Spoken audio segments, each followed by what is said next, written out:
High guys, welcome to PRC foundation. How are you? আশা করি সবাই ভালো আছো। তো আজকে আমরা লিঙ্গুইস্টিক্স নিয়ে আলোচনা করব।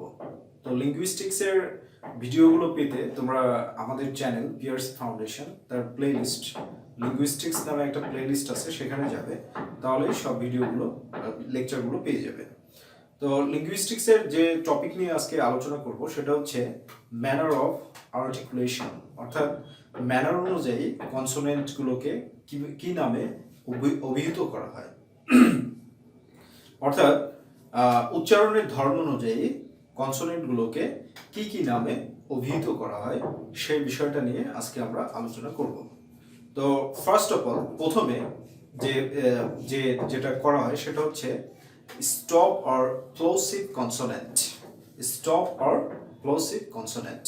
তো এখানে এটা উচ্চারণের সময় যে স্টপ অর প্লোসিভ কনসোনেন্ট, এগুলো উচ্চারণের সময় ন্যাসাল প্যাসেজ এবং ওরাল প্যাসেজ এই দুইটা সম্পূর্ণরূপে বন্ধ থাকবে এবং বন্ধ হওয়ার পূর্বে বাতাসের চাপ বা আধিক্যতা সৃষ্টি হবে। যেমন ন্যাসাল প্যাসেজ বলতে কি বুঝো? এই যে নাকের যে পথ দিয়ে যে বাতাসটা আসে বা নিঃশ্বাসটা আসা যাওয়া করে, এটাকে ন্যাসাল প্যাসেজ বলা হয়। আর ওরাল প্যাসেজ বলতে আমরা কি বুঝি?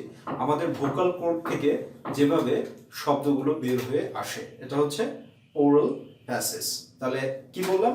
যে স্টপ অর প্লসিভ কনসোনেন্ট উচ্চারণের সময় ওরাল এবং ন্যাসাল এই দুইটা প্যাসেজ কি থাকবে?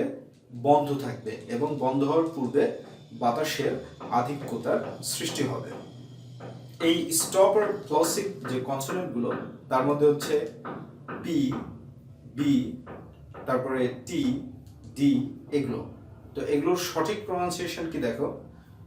ফি, ফি, বি, বি, টি, টি, টি, ডি, ডি। ওকে, অর্থাৎ পি এর সাউন্ড সিস্টেমটা হচ্ছে ফা, ফা। বি এর সাউন্ড সিস্টেমটা হচ্ছে বা, বা। টি এর সাউন্ড সিস্টেম হচ্ছে ছা, ছা, ছা। এবং ডি এর সাউন্ড সিস্টেমটা হচ্ছে ডা, ডা, ডা। এরকম, ঠিক আছে? তাহলে এখান থেকে কি দাঁড়াচ্ছে? তো আমরা যখন বলছি ফি, তাহলে কি হচ্ছে? Nasal passage and oral passage এগুলো কি হয়ে যাচ্ছে? বন্ধ থাকছে এবং বাতাসের আধিক্যতাটা পরবর্তীতে সৃষ্টি হচ্ছে। যেন ফি, দেখো বাতাসটা জোরে বের হচ্ছে। বি, বাতাসটা জোরে বের হচ্ছে আধিক্যতার কারণে। তারপরে কি? টি, জোরে বের হচ্ছে। তারপরে কি? ডি, জোরে বের হচ্ছে। ওকে, নাম্বার সেকেন্ড, অ্যাফ্রিকেট কনসোনেন্ট। অ্যাফ্রিকেট কনসোনেন্ট উচ্চারণের সময় ন্যাসাল প্যাসেজ আর ওরাল প্যাসেজ যথেষ্ট সময়ের জন্য বন্ধ থাকে না এবং ধীরে ধীরে রিলিজ হয়। এটা হচ্ছে এই অর্থাৎ ওরাল প্যাসেজ এবং ন্যাসাল প্যাসেজ ধীরে ধীরে রিলিজ হয়। যেমন এই কনসোনেন্টগুলো কেমন? সি আর এইচ, এই দুইটা উচ্চারণের সময় এই দুইটা মিলে যে উচ্চারণ হয় সেই উচ্চারণটাতে ইংলিশ আইপিএতে এটাকে বলা হয় ছা, ছা, ছা। দেখো, লক্ষ্য করো যে সম্পূর্ণরূপে ন্যাসাল প্যাসেজ এবং ওরাল প্যাসেজ বন্ধ থাকছে না, না থেকে কি হচ্ছে? আস্তে আস্তে রিলিজ হচ্ছে। যথেষ্ট টাইমের জন্য বন্ধ থাকছে না, আস্তে আস্তে রিলিজ হচ্ছে। যেমন কি ছা, ছা, ছা। এবার তুমি যদি প্রনাউন্সিয়েশন করো তাহলে কি হবে? চেয়ার। তুমি যদি প্রনাউন্সিয়েশন করো চায়না, তুমি যদি প্রনাউন্সিয়েশন করো তাহলে কি হবে? চাইনিজ। তুমি যদি প্রনাউন্সিয়েশন করো তাহলে কি হবে? Chance. Okay, like that. So affricate consonant উচ্চারণের সময় ওরাল প্যাসেজ এবং ন্যাসাল প্যাসেজ যথেষ্ট সময়ের জন্য বন্ধ থাকবে না এবং এগুলো আস্তে আস্তে রিলিজ হবে, আস্তে আস্তে বের হবে। এটাই হচ্ছে, বাতাসটা আস্তে আস্তে বের হবে। এটাই হচ্ছে অ্যাফ্রিকেট কনসোনেন্ট। এবং অ্যাফ্রিকেট কনসোনেন্টে যখন জি এবং জে এই দুইটা দ্বারা যখন বর্গীয় জর মতো উচ্চারণ হয়, এটাকে আইপিএতে বলা হয় জা, জা, জা, জা। ওকে, এরকম। যেমন হচ্ছে তোমার হচ্ছে কলেজ, ভিলেজ, জার, এরকম, right? Number third, nasal consonant. Nasal consonant উচ্চারণের সময় মুখের কিছু অংশ বন্ধ থাকে এবং সফট প্যালেটটা নিচে থাকে আর সম্পূর্ণ বাতাসটা নাক দিয়ে বের হয়, এগুলোই হচ্ছে ন্যাসাল কনসোনেন্ট। আর এই ন্যাসাল কনসোনেন্টগুলো হচ্ছে কি এম, এন, অং। অংটা কি এন, জি, এন আর জি এই দুইটা যখন একসাথে থাকে তখন অনিশ্বরের মতো একটা প্রনাউন্সিয়েশন হয়, এটাকে অং বলা হয়। অর্থাৎ এন লিখে একটু ঠ্যাংটা, ডান পাশের ঠ্যাংটা একটু লম্বা করে দেওয়া, এটাই হচ্ছে অং। তাহলে কি হলো এম, এন, অং, এগুলো কি ন্যাসাল কনসোনেন্ট। তাহলে ন্যাসাল কনসোনেন্ট কি বললাম, যে মুখটা কি, মুখের কিছু অংশ বন্ধ থাকবে, পুরো অংশটা বন্ধ থাকবে না। কারণ আমরা জানি যে আর্টিকুলেটরস বা অর্গানস গুলো মুখের মধ্যে অনেক অর্গানস আছে, ঠিক আছে, যেগুলো তোমরা জানো। তো এবার হচ্ছে প্যালেট বলতে কি, প্যালেট বলতে হচ্ছে স্পর্শ তালু, ঠিক আছে, যে উপরের মুখের যে উপরের অংশটা সেটা হচ্ছে প্যালেট। আর এই সফট প্যালেটটা কি হবে, নিচে থাকবে, সফট প্যালেটটা নিচে থাকবে। আর বাতাসটা সম্পূর্ণরূপে নাক দিয়ে বের হবে, যেমন এম, এন, অং, এরকম, ঠিক আছে। ওকে, 4 নম্বরে যেটা আছে সেটা হচ্ছে ফ্রিকেটিভ কনসোনেন্ট। ফ্রিকেটিভ কনসোনেন্ট উচ্চারণের সময় অ্যাক্টিভ এবং প্যাসিভ আর্টিকুলেটর এরা খুব কাছাকাছি থাকবে এবং বাতাসে সংঘর্ষের আধিক্য বোঝা যাবে।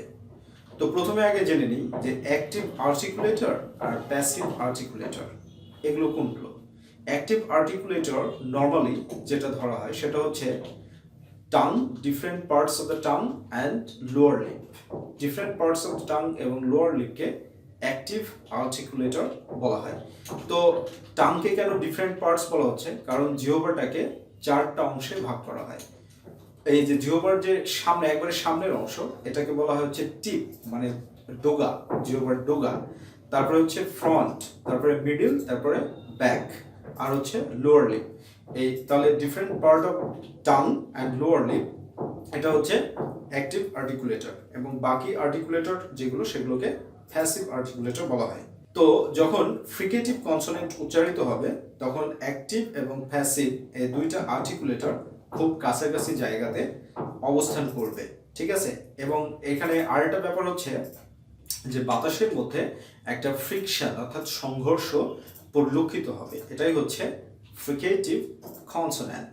যেমন তুমি যদি উচ্চারণ করতে যাও এফ, ভি, থিটা, থা, ছা, সা, ছাটা হবে না, আচ্ছা, সা, ঠিক আছে। আবার দেখো এফ, ভি, থিটা, থা, সা, এগুলো, ঠিক আছে। থিটাটা কখন আসে থিটার মতো, যখন টি এইচ দ্বারা থিটার মতো একটা প্রনাউন্সিয়েশন হয় এবং টি এইচ দ্বারা থায়ের মতো একটা প্রনাউন্সিয়েশন হয়। যেমন হচ্ছে দেখো থমাস আর থিঙ্ক, থ্যাংক ইউ, একটা এখানে কিসের সাউন্ড সিস্টেম আছে, থিটা। আর যখন তুমি বলছো থিঙ্ক, থিঙ্ক যদি বলো তাহলে থা, এই সাউন্ড আসছে। তাহলে ফ্রিকেটিভ কনসোনেন্টগুলো কি, এগুলো উচ্চারণের সময় অ্যাক্টিভ আর্টিকুলেটর এবং প্যাসিভ আর্টিকুলেটর এরা খুব কাছাকাছি থাকবে। আর যখন বাতাসটা বের হবে তখন কি হবে, বাতাসের মধ্যে একটা সংঘর্ষ এটা পরিলক্ষিত হবে বা আমরা বুঝতে পারবো। এবার হচ্ছে ট্রিল বা রোলড কনসোনেন্ট।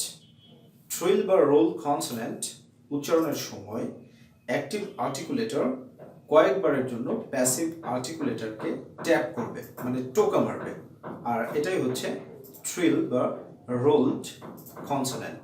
ওকে, যেমন এই ট্রিল বা রোল কনসোনেন্টের জন্য আর এই সাউন্ডটার যে বিভিন্ন ধরনের বিভক্তি আছে সেটাই হচ্ছে ট্রিল বা রোলড কনসোনেন্ট। যেমন এখানে দেখো আর, আর, আর, আর কি করছে, যে জিহ্বার যে বিভিন্ন পার্ট আছে না, যে দুই পাশের যে পার্টটা আছে মিডিলে, সেটা দেখো ও প্যাসিভ আর্টিকুলেটরকে কি করছে, ট্যাপ করছে, সংঘর্ষ, ট্যাপ, টিএপি, ট্যাপ মানে হচ্ছে টোকা মারা, ঠিক আছে, এই ট্যাপ করছে, টোকা মারছে, রাইট। তাহলে এখানে কি দাঁড়ালো, যে ট্রিল বা রোলড কনসোনেন্ট এটার প্রনাউন্সিয়েশনের জন্য অ্যাক্টিভ আর্টিকুলেটর কয়েকবার প্যাসিভ আর্টিকুলেটরকে টোকা মারবে। যেমন তুমি যদি প্রনাউন্সিয়েট করো ওয়ার্ল্ড, ওয়ার্ড, ওয়ার্ক, ওকে, টোকা মারছে। তাহলে এটা গেল হচ্ছে ট্রিল বা ruled consonant. Number 6, lateral consonant. Lateral consonant. Lateral consonant উচ্চারণের সময় যে আমাদের যে ভোকাল ট্র্যাক্ট আছে, এই ভোকাল ট্র্যাক্টের মাঝখানটা বন্ধ থাকবে এবং টাঙের এক পাশ বা উভয় পার্শ্ব দিয়ে বাতাসটা বের হবে। এটাই হচ্ছে ল্যাটারাল কনসোনেন্ট।